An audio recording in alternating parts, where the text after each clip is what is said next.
Where does the hatred for the Jews come from in history? Number of places, but they are people who have succeeded an awful lot in the midst of other people who have not. Years ago, one official of one of the Jewish organizations in New York asked me, well, what can Jews themselves do in order to minimize the hostility they face? And I gave him a one-word answer: fail. Because as long as you succeed, you're going to be hated.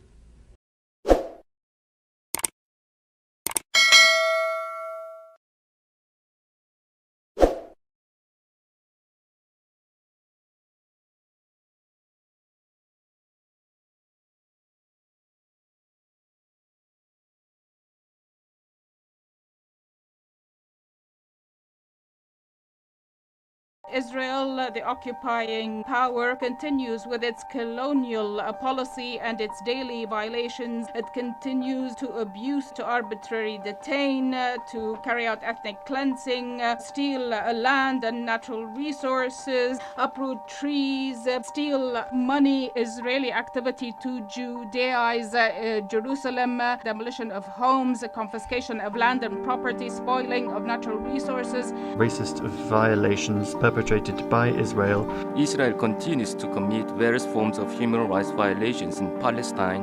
Israel, the occupying power, is advancing in its efforts of mass colonization and continued apartheid. Put an end to this colonialist regime. Apartheid, atrocities and massive destruction inflicted on the Palestinian people. War crimes, crimes against humanity, ethnic cleansing, and state terror.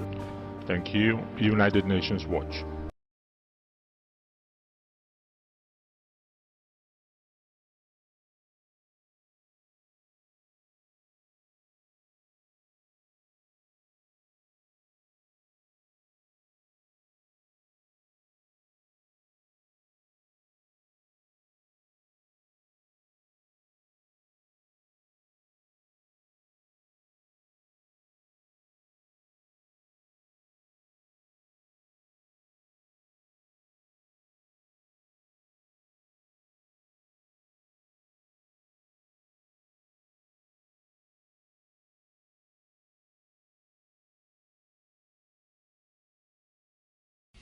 You have a chapter, that's the first chapter is black rednecks and white liberals. The second chapter is, are Jews generic? Why the jump from black rednecks and white liberals to are Jews generic? What's the point? Well, this book is really about ethnic and cultural issues in general. So there's a chapter on the Jews, there's a chapter on the Germans, and then there's a chapter on history in general. So they're lumped together because they're all cultural ethnic issues. We move on to the Jews simply because it's a fascinating story, because among the middleman minorities, of which the Jews are the most prominent, the hostility to these people in countries around the world is out of all proportion to any other kind of group I can think of. In terms of violence, the number of Chinese killed, let's say, in 1 year, and by mob action, exceeds all the blacks lynched in the entire history of the United States. And the number of Armenians killed in Turkey, during the First World War, is greater than that. And of course, the number of Jews slaughtered on a number of occasions in history, even before the Holocaust, is greater than that. So that the question is, why this particular kind of people are the targets of so much venomous hatred? And I think the answer is that they not only succeed, they succeed in a way which is a threat to the egos of other people. That is, you can envy a Rockefeller, but he's no threat to your ego, because you say, listen, anybody can be rich if he's born a Rockefeller. But the guy who comes here, let's say from Vietnam or Korea, and arrives here with little more than the clothes on his back and a few words of broken English, and a decade later he has his own little business, and you see his son a few years after that getting ready to go off to Harvard or MIT, you've got to ask yourself, you've either got to, you've got to hate yourself for saying, my God, I've been stagnating, this guy was nothing and now he's risen up, or you're going to have to hate him. And most people, when they have a choice between hating others and hating themselves, they hate others. Where does the hatred for the Jews come from in history? Number of places, but they are people who have succeeded an awful lot in the midst of other people who have not. Years ago, one official of one of the Jewish organizations in New York asked me, well, what can Jews themselves do in order to minimize the hostility they face? And I gave him a one-word answer: fail. because as long as you succeed, you're going to be hated. So the source is success. It's not only the hatred. success, it's the success starting in poverty, as the Jews did in the United States and in many other countries. And so you not only see them succeed, you see them rise up from the bottom, past other people, and the people they've passed don't like it. But there's also the fact that the role they play economically has never been understood. They're middlemen or they're money lenders, and the argument is they really aren't producing anything. You can't see anything tangible that they don't stand at a production line turning out widgets.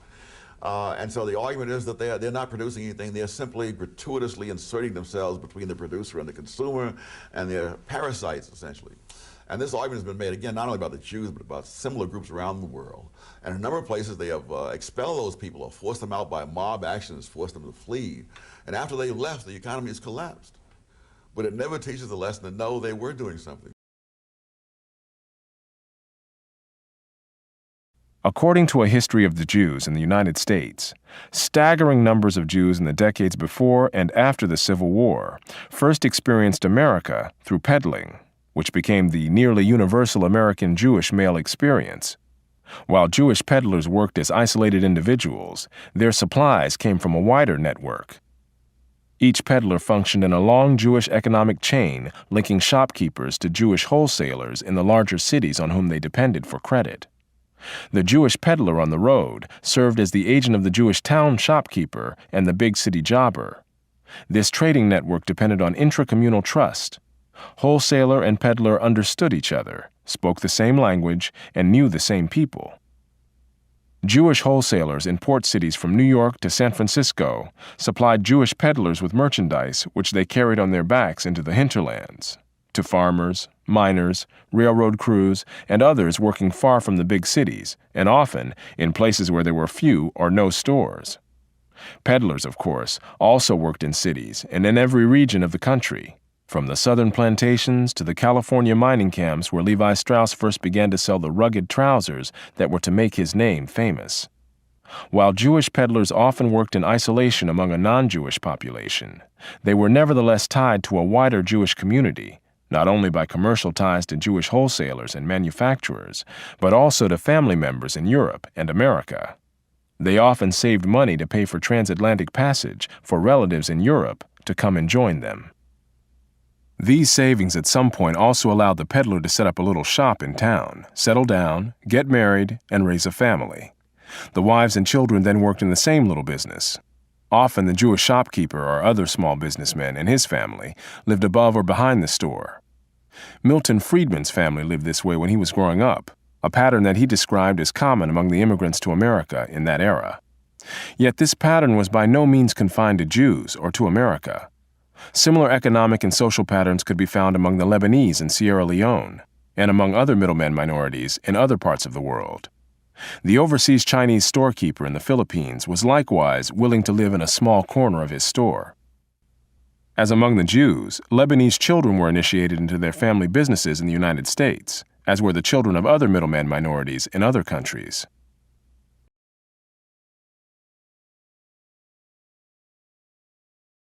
Shukran, Sayyid Rais.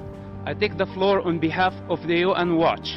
My name is Mus'ab Hassan Youssef. I grew up in Ramallah as a member of Hamas. I address the words to the Palestinian Authority, which claims to be the sole legitimate representative of the Palestinian people. I ask, where does your legitimacy come from? The Palestinian people did not elect you, and they did not appoint you to represent them. You are self-appointed. Your accountability is not to your own people. This is evidenced by your own total violation for their human rights. In fact, the Palestinian individual and their human development is the least of your concerns. You kidnap Palestinian students from campus and torture them in your jails. You torture your political rivals.